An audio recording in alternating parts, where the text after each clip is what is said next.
BC మైనారిటీలకు అన్యాయం జరుగుతోందని కాంగ్రెస్ పార్టీ సీనియర్ నేత చింతామోహన్ విమర్శించారు. 35,000 ప్రాథమిక పాఠశాలలను తొలగించేందుకు బాబు సర్కార్ ప్రయత్నిస్తోందని ఆరోపించారు. సీఎం నియోజకవర్గం కుప్పంలో ఓబీసీ మహిళను చెట్టు కట్టేసి కొట్టారంటే రాష్ట్రంలో మహిళలకు ఎంత భద్రత ఉందో అర్థమవుతోందని చింతామోహన్ మండిపడ్డారు. చంద్రబాబు చెబుతున్నట్లుగా అమరావతి దేవతల రాజధాని కాదని అవినీతి రాజధాని అని గుంటూరులో వ్యాఖ్యానించారు. 1000 ఎకరాలు సరిపోయే రాజధాని నిర్మాణానికి 70,000 ఎకరాలను ఎందుకు సేకరిస్తున్నారో చెప్పాలని ప్రశ్నించారు.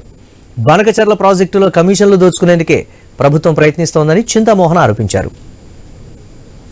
ఆంధ్రప్రదేశ్ రాష్ట్రంలో విద్యా విధానం కాంగ్రెస్ ప్రభుత్వం ప్రతి గ్రామంలో ప్రాథమిక పాఠశాలను ప్రారంభించడమే కాకుండా ప్రతి కుగ్రామంలో కూడా ప్రాథమిక పాఠశాలను ప్రారంభించాం. ప్రతి పేద బిడ్డ ఎస్సీ కానీ ఎస్టీ కానీ ఓబీసీ కానీ మైనారిటీలు అందరికీ అందుబాటులో ఉండే విధంగా ప్రాథమిక పాఠశాలను దేశం మొత్తం మీద ప్రారంభించాం. ఈరోజు ఉన్నటువంటి ఆంధ్రప్రదేశ్ రాష్ట్రంలో 35,000 ప్రాథమిక పాఠశాలను ప్రారంభించాం.